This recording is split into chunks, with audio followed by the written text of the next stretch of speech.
A lot of exciting developments happening in Oklahoma City, including moving closer to showcasing the city on the international stage for the 2028 Olympics. And joining us with the update today, Oklahoma City Mayor David Holt. Mayor Holt, thanks for joining us this morning. Absolutely. Welcome. Boy, a big milestone for the Oklahoma City Thunder. We're now getting details. The council actually approved for the plans to demolish the old Cox Convention Center, Prairie Surf, and this could happen within the next month, the beginning of it, right? Yeah. So, and I talked a lot about this during the arena campaign. Our city's basically built 3 arenas to date, and we're talking about our 4th.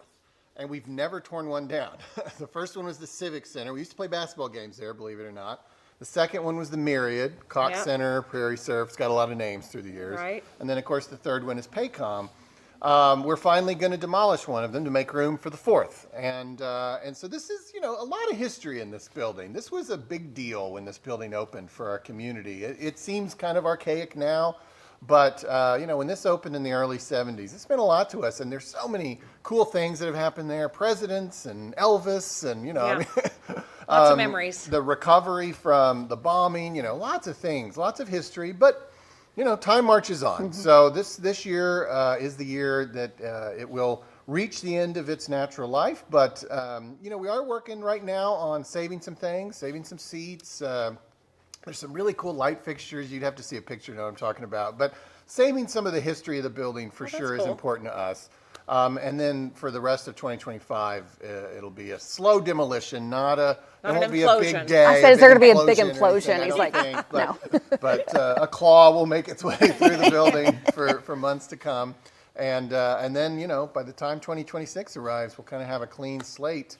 And in the meantime, while that work is going on, I believe this summer you'll end up seeing the renderings of this new arena, and it's going to be awesome. Can't wait for it. That's the new arena. I've got to talk about the new Maps 4 Stadium. Yes. Just held a flag raising. Raising. Terminology right. It can I get very know. confusing. There's a lot going on. So tell us where we are with the return of soccer to Oklahoma City and the new stadium. So Maps 4 has a multi-purpose stadium in it, and this is primarily, I think, to retain our city's connection with the world's most popular sport, which is soccer. And if we hadn't done this, because we really are the only top 50 city without a stadium, we were not going to have even this minor league soccer team that we've had for the last few years. So this is a more modest budget. I think people I do think it's important to sort of set expectations there. When we talk about the arena, we have a budget that really can deliver a top tier NBA arena. This is more in line with a minor league soccer team, but it's more than we've got, and it keeps us in the game. And I think it's a really exciting moment for the city. So yeah, we were there this week. It was very cold, but we were out there to raise a flag. This was not a groundbreaking or a ribbon cutting. It was something a little different. It was a flag raising. You can see it, I think, from Interstate 40. And that flag literally says, OKC wants soccer. We love soccer.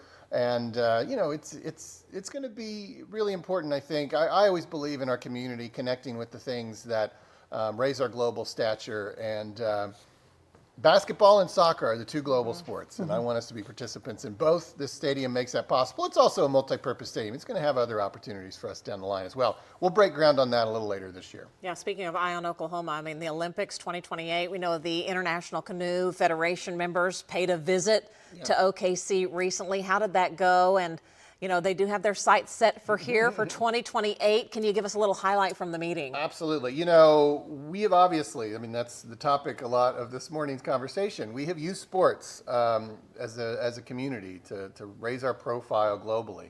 And, for a long time it was football, then it was basketball. Lately it's been softball.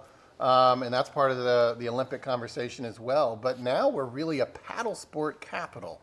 There's a lot of different sports that happen down there. There's the whitewater, there's paddling that happens on the river itself, there's rowing that happens on the river itself, and we're kind of a center nationally and internationally for all of those things now because we've made these investments. The International Canoe Federation is the global governing body for canoe slalom, which is the whitewater events, the 6 events in the Olympics that we're slated to host in 2028. And is also the governing body for the flat water, the canoe sprint events. So, it's kind of the realization of a dream, I think, that people like Mike Knopp, people like Aubrey McClendon, people like Ray Ackerman, so many others had 20 years ago to imagine that this week we were standing there with the president and the leadership of the International Canoe Federation right here in Oklahoma, landlocked Oklahoma City, you know. But we are the site really for many of their events over the next 4 years. We've got the World Championships in 26. We have their Congress in 26.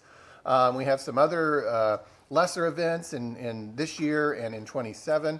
And then, of course, you know, all of this is building towards the expectation, still requires approval from Los Angeles City Council, but the expectation that we'll have the Olympic events here in 2028. Kind of crazy to think between now and the next 3 years, how much is happening in our city. I know. It is truly a golden age for the city. Yeah. We've been saying that to some degree for 20 years, but it just keeps getting better. More goldener. There you go. We're not a flyover city anymore. That is right. for sure. Mayor Holt, anything else real quickly that you want to add for people watching this morning? Just stay warm. Enjoy this kind of odd day off where the roads really aren't that bad, but stay warm. And I should say thank you to our crews, you know, who Yes. work at times like this 24/7 Yeah, they in do. challenging conditions. Everybody in the city isn't taking the day off. You know, we've You're got right. police officers and firefighters and road crews out there. So thank you to them. Those thanks street for- crews did great. Yeah. Yeah. Thanks for being here today, Mayor. We Thanks, appreciate Mayor. it very much.